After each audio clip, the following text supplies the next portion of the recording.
Right, 15 times last week, I asked him the same question. 15 times he prevaricated and wouldn't answer. Eventually, when someone does that enough times, you know what they really think. Okay. You don't think they're a terror group. Let me answer. You don't think they're a terror group. No, what I think is this. On certain Because I'd be scenarios, really curious what you think an act of terror is if it's not massacring 1,500 innocent people, It's not including Holocaust survivors, Piers. kidnapping babies, Piers. decapitating Piers. people, cutting their limbs Piers. off, raping women. Yeah, talk about missing limbs. We're going to talk about that when we talk about what We Israel has are, done. but So when we let's- get there, it'll be in the context of you not admitting that was an act of terror. Well, let me answer the question for the final time. I am a realist. And as a realist, sometimes you do not come to the conclusion of labeling good guys and bad guys. The world is not black and white. Hamas are bad guys. No, the world is not black and white. The world is actually very gray. Anybody who sits and thinks there's clearly Nothing a gray good about guy, what- there's nothing and gray clearly a about good what guy Hamas and did. clearly a bad guy does not understand how the world works. And as a realist, what you do is you look at scenarios and you understand why they happen, how unfortunate they are, how unfortunate the loss of human life is, how civilians die on both sides, how innocents are dying in a chess game played by the elites on both sides. Both sides, you have innocent people who didn't even vote for the person making the decisions, who are ensuring their death, signing their death warrants. It's unfortunate on both sides. But listen, sir, you would not advocate Russia doing any of the things to Ukraine that Israel is doing to Palestine. You would not sit Russia here. has been doing exactly that. Russia has Ukraine. not done a fraction Russia of the things illegally, to Ukraine that Israel has done to Palestine. Russia illegally invaded a sovereign democratic country and has committed a barbaric rampage, trying to seize as much of Ukraine as it can, bombing maternity hospitals, Let me ask you a killing question. innocent women Let me and ask you a children. question. Right? Don't even try and have some kind of No, this is genuine equivocation of this. I will. A Hamas rocket, a tiny Hamas rocket that can make a pothole in the road, and then they get hit back with cruise missiles. Let me ask you a question.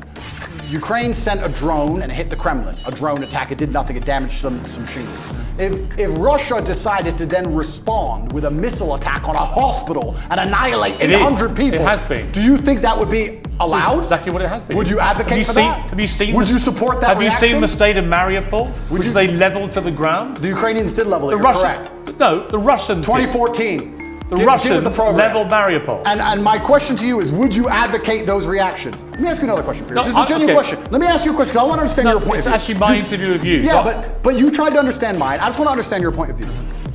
If I believed, or if Israel believed, that one of the people in your house was a terrorist and decided to destroy your entire house and kill your entire family, would you sit and say, well, maybe there was a terrorist inside, I accept that? Or would you be enraged? Genuine question. I don't think you can take an individual person's response. Well, it's a bunch of individual people in Gaza. Yeah, They're sure. people, individuals with thoughts and dreams and aspirations which are being annihilated. 15-year-old girls without legs because of cruise missiles. Let's come to they that. are individual people. They're not cattle. Let's come to They're that. people. Right, and so were the people in Israel on October the 7th. And that's why it's so heinous, which is my exact point. But not heinous enough to reach your bar of terrorism. It's not about reaching bar of terrorism. It's understanding why things happen. By not saying it, you've made your position clear. Just as Jeremy Corbyn did. And to pretend you're any different is ridiculous. Let's move on to Israel's response, because there are legitimate questions about this. Hamas embeds itself, 40,000 terrorists in my estimation, you can call them whatever you like. And they're embedded amongst the civilian population, predominantly in northern Gaza. We know from intelligence over the last 20 years, which you won't believe because the Matrix has made it all up. Correct. But we know from intelligence that historically Hamas likes to embed itself, particularly around things like schools and hospitals and mosques, because that makes it more difficult if the Israelis attack. Now, Israel has killed nearly 12,000 people in its response, right? There are many people around the world demanding a ceasefire. We think that is a ridiculously disproportionate response to what happened. Well, it was genocide. They would want to kill everyone in Palestine. They don't. They just want to drive them all out. Whereas Hamas do want to kill every Jew. That is actually what genocide is. You know what's actually interesting? Because you've spoken about this subject with people who actually understand the conflict better than I do. Mohammed Hijab understands it better, Loki understands it better. I'm talking from a very general humanistic perspective, because I don't understand the absolute intricacies like they do. Do you know what genocide means? Of course I do. Right, genocide means you want to eradicate an entire people based on race or ethnicity.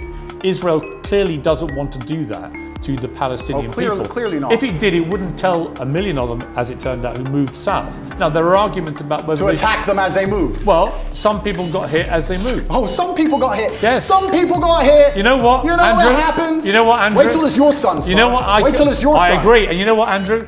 War is horrific. It's horrific. The question is it a just war for Israel to go after Hamas? And if it is, and you believe as I do, Hamas has to be got rid of, how do you do that? If you don't do it the way Israel is doing it, how do you get rid of that terror group? Now, you won't agree with anything they're doing because you can't even categorize them as a terror group. No, the reason I won't agree with them is because I'm a human, Piers. And please let me answer this without being interrupted. You didn't answer my earlier question for a reason, because you knew that you couldn't answer it without proving my point. The question about the fact that if they decided to cruise missile your house because they thought somebody inside was a terrorist, you would not accept the loss of your family that you have raised. You would not accept that. Of course I would. Okay, absolutely. So let me answer this as a professional. What's funny is I'm a humanist. Like I said, a professional what, by the way? the professional. Please let me answer. Let me answer. What are you? What are you speaking? You say you're speaking to professional, and I'm talking about this from a humanistic perspective, right? And like I said, you've talked to people more knowledgeable than me on the details of the subject. Right. Listen to me very carefully. I thought we lived in a democratic society. You just said 35,000 Hamas terrorists, and this is the thing that's most upsetting to me. This is what genuinely upsets me.